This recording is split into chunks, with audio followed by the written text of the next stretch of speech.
All right, welcome back, everybody. It's Coronavirus Getting Answers here, and let's get you some more of those. We're joined now on the phone by Dr. Erika Hamilton, a microbiologist at UMass Amherst. Hey, Dr. Hamilton, hope you're well. Thank you for coming on. Hello, it's good to be here. We're glad to have you. We got some good questions for you, starting with this one. So why could a cholesterol medication actually lead to a breakthrough here in treating COVID-19?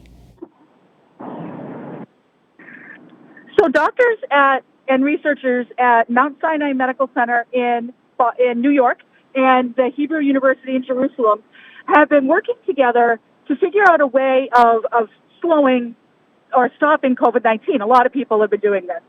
And one thing that we have found, or these researchers found, was that when COVID-19 invades the cell, it prevents the cell from using fat, and fat storage begins to build up in this lung cell. And COVID-19 needs that extra fat in order to be able to replicate itself. And so what these researchers did was, now they did this in a lab, so this was done in Petri dishes in a lab with some lung cells. They infected the lung cells with COVID-19. They began to store fat, and then they gave a cholesterol medication to these lung cells. The lung cells began to process fat better, and COVID-19 stopped replicating.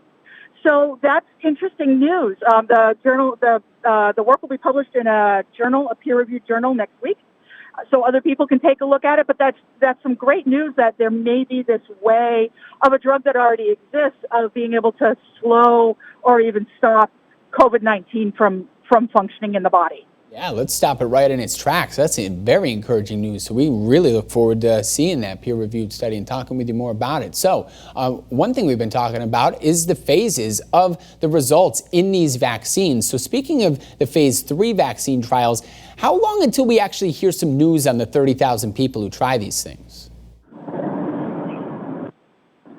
The phase 3 part of vaccine trials or medication trials tend to last between 1 to 4 years.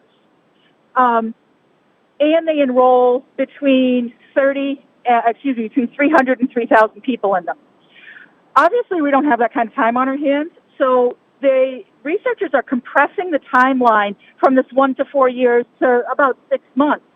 But to make up for that, what they're doing is they are enrolling at least 10 times as many people in the phase 3 clinical trial. So a lot more people will be doing a phase 3 than you would normally have it, but this is to account for the shortened timeline.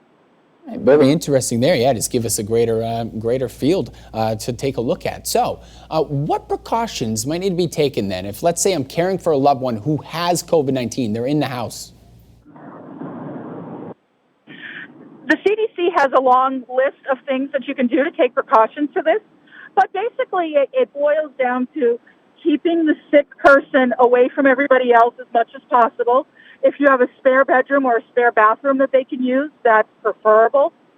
If you're in the house and you're taking care of someone with COVID and you go into their room, try to open some windows to allow for some fresh air to come in. Make sure everyone is wearing masks. Anything that someone who has COVID has touched should be washed and or disinfected. So doorknobs should be disinfected. Cups and plates and dishes should be washed in hot soapy water.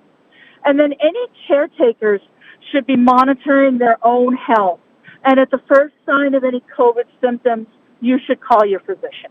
All right, sound advice as usual from Dr. Erika Hamilton from UMass Amherst, a microbiologist. Thank you, Dr. Hamilton. We will have more of your phenomenal insight here throughout the coming days because Coronavirus Getting Answers continues, folks, right here at 12:30 on 40. Dr. Hamilton, you just heard from Ashley Broder as well. We're continuing to get you answers on everything we can to get through this thing. All right.